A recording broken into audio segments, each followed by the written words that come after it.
Buenos días, soy el doctor Aurelio Martínez. El día de hoy vamos a revisar infecciones osteoarticulares en niños, en particular artritis séptica y osteomielitis. La artritis séptica es una infección articular piógena y básicamente viene de artros, articulación, itis, inflamación. La osteomielitis es una infección del hueso, generalmente aguda, y viene de osteo, que quiere decir hueso, mielos, médula, itis, inflamación. Como decíamos, estas infecciones generalmente se producen por bacterias y se presentan en forma aguda. Además, los huesos y articulaciones pueden ser infectados por tuberculosis, como por ejemplo la enfermedad de Pott que afecta a la columna, pero también esta puede afectar a otros huesos y articulaciones, cadera, rodilla, etcétera. Y por hongos, de los cuales el más común es la coccidioidomicosis. En realidad todas estas son bastante raras. Las infecciones osteoarticulares afectan con mayor frecuencia a los niños que a los adultos, esto es pacientes esqueléticamente inmaduros, niños inmunosuprimidos o pacientes inmunosuprimidos, y se presentan o se pueden presentar también como complicación de una cirugía articular o en un hueso, o como complicación de una herida articular o una fractura expuesta. A la derecha tenemos una radiografía de un paciente que sufrió una herida por proyectil de arma de fuego y ese tipo de lesión es común que se infecte. El cuadro clínico clásico se presenta con dolor y limitación funcional del área afectada, aumento de volumen, aumento de la temperatura local, eritema, claudicación o incluso incapacidad para la marcha cuando esta afecta a las extremidades inferiores, fiebre, ataque al estado general, astenia, adinamia, hiporexia. Y en los exámenes de laboratorio se presenta con frecuencia una leucocitosis y neutrofilia. También generalmente existe un aumento de la sedimentación globular y la proteína se reactiva. El cuadro clínico en neonatos y prematuros es diferente, como veremos. Las infecciones osteoarticulares en los recién nacidos o prematuros son más comunes en pacientes que son invadidos por catéteres, sondas, punciones múltiples y generalmente se encuentran en las unidades de cuidados intensivos pediátricas. El cuadro clínico se caracteriza por irritabilidad, llanto continuo, pseudoparálisis por dolor, o sea, el niño no mueve la extremidad, el brazo, la pierna, etcétera, por el dolor que la infección produce. Y pueden tener distermia, esto es hipotermia o hipertermia, incluso alternados y de difícil control. El niño no gana peso o incluso pierde peso. Y otro dato muy importante es que con frecuencia afecta a múltiples huesos o articulaciones. Las bacterias pueden llegar a los huesos o articulaciones por tres vías. La más común es a través de la sangre, la vía hematógena, y casi siempre relacionada con alguna infección respiratoria o de la piel o del tracto digestivo. La segunda vía es la vía directa, una herida articular, como cuando alguien pues, cae sobre un cuchillo o le hacen una herida por el motivo que fuera, una fractura expuesta o una cirugía que abre un hueso o una articulación. Y la tercera es por contigüidad. Cuando hay un absceso en los tejidos blandos, este puede contaminar al hueso o la articulación vecina, o cuando ya hay una infección en un hueso o en una articulación, pues se puede contaminar uno al otro. Este es un esquema que nos muestra las tres vías que acabamos de mencionar. La hematógena es la más común y cuando afecta a la articulación decimos artritis séptica, cuando afecta al hueso es una osteomielitis. En los niños la circulación ósea es diferente que en los adultos y principalmente en los niños pequeños menores de 18 meses, los vasos sanguíneos, como podemos ver ahí en el esquema del lado izquierdo, pasan la fisis, pasan el cartílago de crecimiento. En los niños mayores, la fisis se vuelve una barrera, como pueden ver en el esquema del lado derecho, y los vasos tienen que regresar sobre de sí mismos dando un loop o una vuelta de 180 grados, lo cual produce estasis venosa o estasis circulatoria y favorece que las bacterias se depositen en esta área y empiecen a crecer. En los adultos, como sabemos, ya no hay fisis. La fisis es el cartílago de crecimiento y precisamente es lo que diferencia a los niños de los adultos desde el punto de vista esquelético, si son maduros o inmaduros. Aquí tenemos el esquema de una rodilla y cómo los vasos metafisiarios no cruzan la fisis, sino que se regresan sobre sí mismos, como podemos ver en el recuadro con mayor aumento. Igualmente los vasos epifisiarios no cruzan la fisis, sino que se mantienen nada más en la epífisis. Esta es una de las explicaciones por las cuales la infección es más comúnmente en el área metafisiaria. Como decíamos, se produce un área de estasis circulatoria. Cuando inicia el proceso infeccioso en el hueso, y este llega por la vía hematógena, que dijimos es la más común, se forma inicialmente un absceso metafisiario, como vemos en el esquema de la izquierda.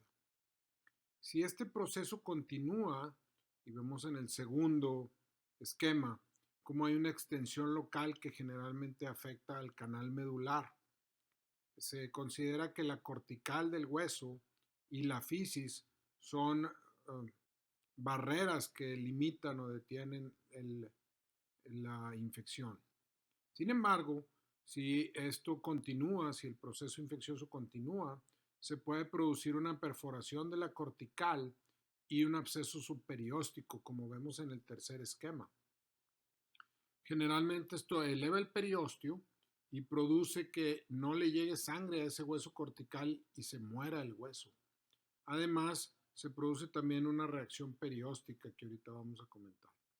Si el proceso continúa, se puede perforar el periósteo y se forma un absceso, un acúmulo de pus en los tejidos blandos. Y finalmente, como vemos en el esquema de la extrema derecha, se forma lo que llamamos una osteomielitis crónica con un hueso que está muerto o secuestrado, le decimos secuestro a ese hueso que está ahí como en rojo. Y el involucro es las capas del periósteo, de hueso nuevo formados por el periósteo, que están tratando de involucrar, envolver o detener la infección. Los gérmenes más comunes que producen tanto una osteomielitis como una artritis séptica son el primero de todos, el estafilococo dorado o Staph aureus, más del 50% de los casos. Le siguen otros cocos gram positivos como los streptococos y después de ellos los cocos gram negativos, aproximadamente un 15-20% de los casos. Puede haber meningococos, aunque desde que se desarrolló la vacuna son cada vez más raros. Y en jóvenes se pueden presentar los gonococos. Los bacilos gram negativos, un 10% de los casos aproximadamente, y estos afectan principalmente a los niños recién nacidos o inmunocomprometidos. Y en Estados Unidos se reporta una alta incidencia de Quinguela quingae entre los 6 meses y los 4 años de edad. Como decíamos, el estafilococo dorado es el germen más común y hay básicamente dos variedades.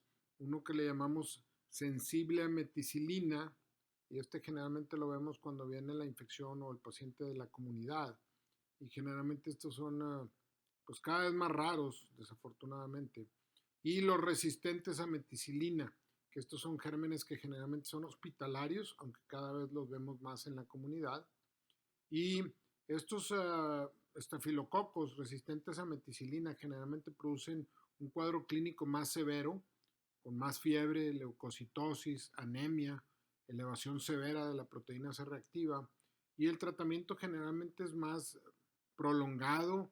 Estos tienen pobre respuesta a diversos antibióticos porque son sensibles a muchos de ellos y Su cuadro clínico, como decimos, es mucho más agresivo. Forman abscesos, trombosis venosas, embolismos sépticos, incluso algunos pacientes pueden llegar a fallecer. En cuanto a los huesos, el más comúnmente afectado por la infección hematógena es el fémur, con aproximadamente 50% de los casos. Le siguen en orden de importancia el húmero y la tibia, y entre estos tres huesos, más del 80% de los casos. En cuanto a la artritis séptica, que decíamos es una infección articular aguda, piógena, la rodilla es la más comúnmente afectada, con alrededor del 50% de los casos. Entonces, en la osteomielitis es el fémur y en las artritis es la rodilla. Y luego le siguen la cadera, el hombro y el codo. El cuadro clínico es semejante al de la osteomielitis, con dolor y limitación funcional, aunque esta es mucho más severa debido a que, como la articulación es donde se produce el movimiento y esta es la que está infectada, pues el paciente tiene mucho más dolor y limitación de la movilidad. Puede haber aumento de volumen y efusión articular, aumento de la temperatura, eritema, etc. El diagnóstico habitualmente lo hacemos en forma clínica, pero nos ayudamos con estudios de imagen como unas radiografías, un eco, una resonancia magnética y finalmente en una artritis séptica generalmente al examinar el líquido después de puncionar la articulación. Cuando existe la sospecha de una artritis séptica, comúnmente se realiza una punción de dicha articulación para obtener líquido. Esta punción se debe hacer en un ambiente estéril. En los niños pequeños generalmente se requiere de una sedación o anestesia. En los niños mayores y en los adultos se puede hacer con anestesia local. Y generalmente el líquido es de color amarillo claro, transparente, muy similar al aceite de cocina. Cuando existe una infección, el líquido generalmente es turbio o francamente purulento. Se debe de hacer una tinción de Gram para ver si podemos identificar bacterias. Se debe realizar un citoquímico que regularmente reporta más de 50,000 leucos por cc y de los cuales la gran mayoría son polimorfonucleares. Y habitualmente la glucosa es muy baja, ya que las bacterias la consumen y generalmente es menos de la tercera parte de la glicemia sérica. Siempre se debe mandar cultivo y antibiograma de líquido para poder tratar de identificar con precisión el germen. En esta tabla podemos ver una serie de patologías y cómo se comporta el líquido sinovial en ellas. Normalmente tenemos menos de 200 leucocitos por cc y menos del 25% de ellos son polimorfonucleares. En las artritis sépticas, como vemos a mero abajo, más de 50,000 leucocitos por cc y la gran mayoría de ellos son polimorfonucleares. Esto es lo clásico.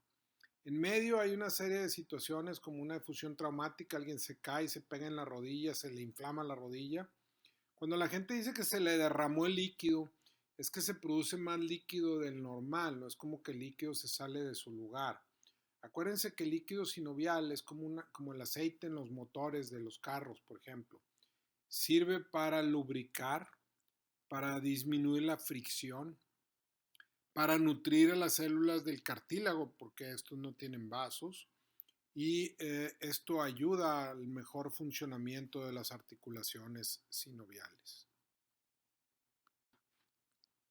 Además de los datos clínicos que hemos mencionado y del análisis del líquido sinovial en las articulaciones o del líquido que se pueda obtener de un absceso en tejidos blandos o del líquido subperióstico en una osteomielitis, otros estudios diagnósticos, principalmente de imagen, nos pueden ayudar a establecer el diagnóstico. Las radiografías son el estudio inicial básico. Sin embargo, tienen el problema de que en los primeros 7 a 10 días los cambios radiológicos son mínimos o no existen.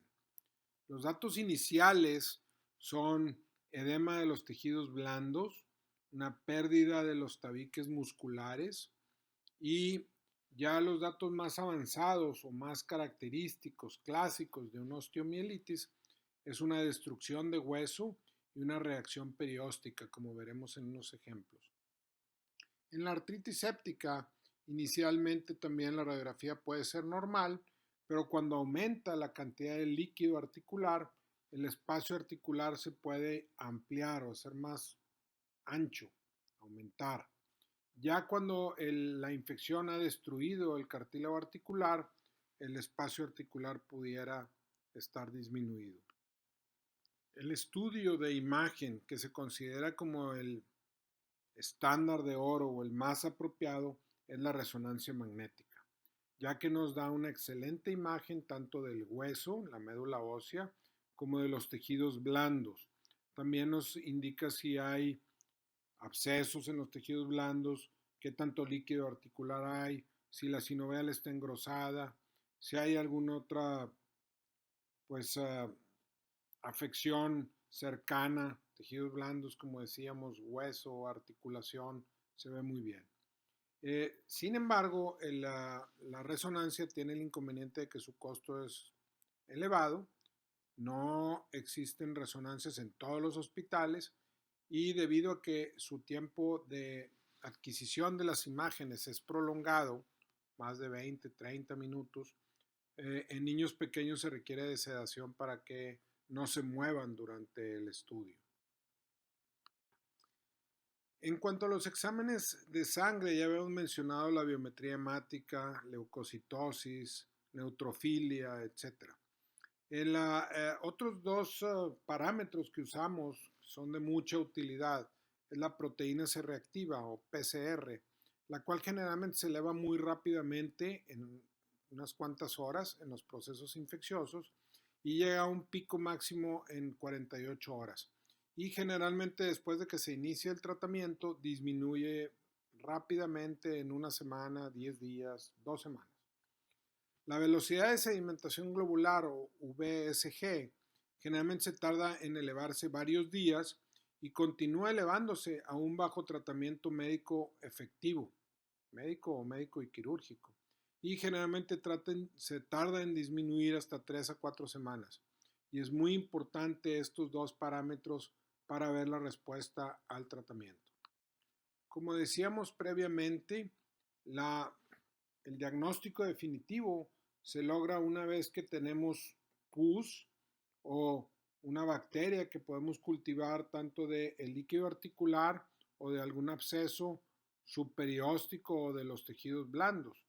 Decíamos que el citoquímico del líquido articular en una artritis séptica habitualmente tiene más de 50.000 leucos, la gran mayoría son polimorfonucleares y la glucosa es muy baja.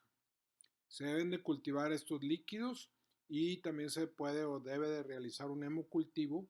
Sin embargo, aún a pesar de que tengamos el líquido francamente positivo, turbio, purulento, hasta una tercera parte de los casos el cultivo resulta negativo. Esto es muy importante. Una vez establecido el diagnóstico, se debe de realizar un drenaje quirúrgico inmediato, sobre todo en la artritis séptica, ya que el pus destruye el cartílago articular y el cuerpo, nosotros tampoco sabemos cómo reponerlo o recuperarlo. Se destruye la articulación de por vida. Y se debe iniciar los antibióticos intravenosos previo toma de muestras del líquido articular o de hemocultivos. En algunos casos muy tempranos, que son la excepción, antes de que se formen abscesos o colecciones, se puede dar un tratamiento conservador con antibióticos por vía endovenosa o incluso en ocasiones por vía oral, después de tomar exámenes y muestras. Y podemos dar 48 o 72 horas de evolución y ver respuesta. Si vamos bien, se pudiera continuar. Si no vamos bien, hay que realizar un drenaje quirúrgico. Además del drenaje quirúrgico y los antibióticos, otras medidas de soporte como la hidratación, el control de fiebre y dolor, la nutrición apropiada del paciente, reposo e inmovilización temporal del área afectada son de suma importancia.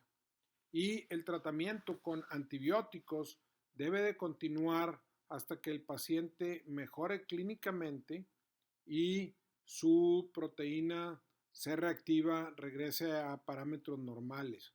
Cuando logramos esto, generalmente cambiamos el antibiótico de la vía endovenosa a vía oral, y si el paciente continúa mejorando y tanto la velocidad de sedimentación globular como la proteína C reactiva son normales, esto indica el fin del tratamiento. En estos tres esquemas se demuestra cómo un absceso metafisiario que vemos a la izquierda se puede o debe delegrar a través de una ventana ósea y una cucharilla para curetar o raspar todo el tejido muerto e infectado, drenarlo, dejar abierto la herida quirúrgica o dejar un drenaje para que el pus que se acumule siga drenando y no se vuelva a acumular formándose un nuevo absceso. Cuando estamos tratando una osteomielitis crónica, como podemos ver ahí en el segundo esquema, ya hay un absceso en los tejidos blandos, elevación del periósteo, el hueso cortical se queda sin su circulación al despegarse el periósteo y se muere. A eso le decimos hueso secuestrado o secuestro. Ese hueso infectado, crónico, muerto, debe de resecarse por completo. Siempre un drenaje incluye todo el tejido muerto e infectado. El periósteo debe de preservarse para de esa manera poder tener capacidad de formación de hueso nuevo para recuperar el tejido muerto desvitalizado que hemos retirado con la cirugía. Como sabemos, en todas las infecciones, una vez que se forma un absceso, el drenaje es indispensable para el éxito del tratamiento. Lo que sucede es que si le damos antibióticos por forma endovenosa o vía oral, los antibióticos no pueden llegar a las bacterias que se encuentran en el centro de esos abscesos, y entonces es indispensable drenar todo ese absceso para quitar la carga bacteriana, para quitar el tejido muerto e infectado y facilitar que el antibiótico llegue directamente a las bacterias y las neutralice. Aquí tenemos un ejemplo de una osteomielitis del peroné. Como pueden ver en las diferentes radiografías o las diferentes tomas, es un caso que afecta prácticamente a todo el peroné, desde la metáfisis proximal hasta la distal y con toda la diáfisis. Hay áreas de destrucción de huesos, sobre todo en la parte proximal del peroné, en el cuello del peroné, y luego hay áreas de formación de hueso nuevo, eso que decimos involucro, en la parte media y distal del peroné. Este es un caso crónico de una infección del peroné. Algunos de estos casos pueden semejar infecciones crónicas como las que se producen en tuberculosis, en hongos, o también un sarcoma de Ewing en algunos casos puede presentar un cuadro clínico y radiológico muy similar a una osteomielitis. El paciente tiene ataque al estado general, fiebre, astenia, dinamia, hiporexia. Entonces, siempre que tomen una muestra para cultivo, se debe tomar también una muestra para biopsia, tanto del hueso como de la articulación, y enviarlas a patología para su estudio. Siempre cultivo y biopsia. Esta radiografía nos muestra las secuelas de una artritis séptica de la cadera izquierda de un paciente que, como pueden ver, se le destruyó prácticamente toda la cabeza del fémur. Vean cómo la cadera está luxada proximalmente, se está desplazado el fémur en forma proximal en el lado izquierdo. También vean cómo ese fémur es mucho más delgado y tiene una osteopenia muy severa por falta de uso. Incluso el ilíaco, toda la pelvis está más pequeña de ese lado que del otro. Este caso sucedió en un niño casi recién nacido, un bebecito, y años después vean cómo todas las estructuras se afectan por la falta de uso. No tenemos la foto clínica, pero también los músculos estaban mucho más delgaditos que los del lado contrario. Este es otro caso que nos llegó en forma tardía, venía creo que de Tamaulipas, y este niño tuvo una infección articular inicialmente y tuvo una artritis séptica, y como pueden ver ahí la flecha señala donde la cabeza del fémur está fuera del acetábulo. Tiene una luxación séptica y además, como pueden ver en el círculo, hay una destrucción importante del cuello del fémur, donde se ve esa como mancha oscura, donde el hueso ha sido destruido por la infección. Decíamos que las radiografías no se ven estos cambios hasta después de 10 días. Este caso tenía obviamente varias semanas. Si ven en la radiografía lateral, que está a su extrema derecha, se ve distal a donde está el círculo una reacción perióstica importante que también ya tiene tiempo. Estas son imágenes de una resonancia magnética que muestra un absceso en los tejidos blandos asociada a la infección de la articulación que acabamos de ver. Es el mismo paciente. Este paciente lo operamos en años de reducción. Iniciamos por un drenaje de la articulación, abrimos, sacamos todo el pus del tejido muerto, infectado, se dejó abierta la articulación, se legró la lesión ósea, se hizo una reducción de la articulación y posteriormente se tuvo que hacer una cirugía correctiva, ya que el hueso estaba muy débil y se deformó. Y pudimos recolocar la cabeza del fémur en su lugar. La mayoría de las veces estas caderas terminan como la que enseñamos hace un momento, donde está toda destruida la cabeza del fémur. Sin embargo, en este caso, como verán en la siguiente diapositiva, 6 años después el paciente se encontraba asintomático, tenía una marcha normal, corría, brincaba, jugaba fútbol y sus radiografías, como pueden ver ahí, mostraban una cadera que está bien localizada, pero con algunos pequeños cambios. Vean cómo tiene esa como borde blanquecino en el acetábulo, y la cabeza del fémur del lado izquierdo del paciente, nuestra derecha, es más grande que la otra. Esta paciente son cambios normales después de un proceso inflamatorio de una infección tan severa como la que tuvo esta paciente. De hecho, es casi un milagro que hayamos podido preservarle la cadera funcionando durante todos estos años.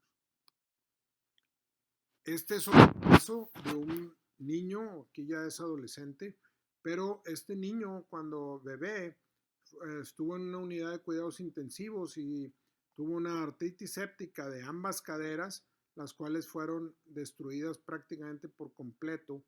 Y este paciente tiene dolor, limitación de la movilidad de las dos caderas, no tiene una marcha normal, no puede hacer ejercicio, no puede correr, no puede hacer muchas actividades. Realmente estas infecciones le cambian la vida a los pacientes por completo. Entonces es muy importante el diagnóstico temprano y el tratamiento efectivo. Como decíamos, en los niños pequeños recién nacidos o neonatos prematuros es más común que sea de focos múltiples, como es este caso.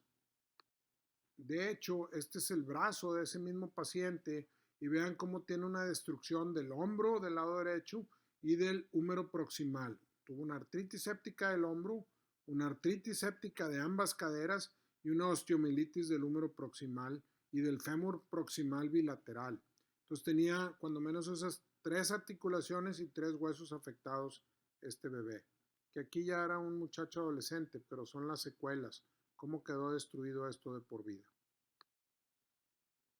Este es un ejemplo de una niña que había sido sometida a múltiples cirugías por haber tenido una luxación congénita de cadera y de hecho, como pueden ver ahí ustedes, señalado por una flecha, tenía una fístula. La herida quirúrgica se infectó, tenía una infección en el hueso y salía pus a través de esa fístula. E incluso la paciente había tenido un par de fragmentitos de hueso que habían salido a través de esa fístula, pedacitos de hueso muerto infectado. Estas son las radiografías de esta última paciente y como pueden ver en la radiografía del lado izquierdo, la flecha señala que la cadera, a pesar de que la han operado en múltiples ocasiones, seguía luxada. O sea, el doctor no supo cómo corregir el problema y además se les complicó con una infección. Como pueden ver ahí en el círculo, hay un área que de la médula, de la diáfisis, que está toda blanquecina, esclerótica, porque tiene una infección crónica. Y como pueden ver a la derecha, la flecha señala un área de un absceso que le llamamos absceso de Brody. Es una infección crónica del hueso. Y vean cómo a la izquierda, vamos a decir así, de ese absceso, se ve un fragmentito de hueso por fuera de la cortical, que es un fragmento de hueso muerto, secuestrado, que, como decíamos, a veces salen por las fístulas. Este es un caso de una osteomielitis crónica asociada a una cirugía. Este hueso estaba normal, pero debido a la cirugía se contaminó, se infectó y pues tiene años dándole problemas a esta niña. Bueno, pues con eso concluimos la exposición. Estoy seguro que habrá muchas dudas, preguntas o comentarios. Estamos para tratar de aclararlos. Y recuerden, las infecciones en huesos y articulaciones, aunque no son muy comunes, pueden destruir huesos, articulaciones de por vida y cambiarle, pues básicamente el panorama o la vida completa a estos niños, si no les hacemos un diagnóstico temprano y un manejo oportuno. Muchas gracias.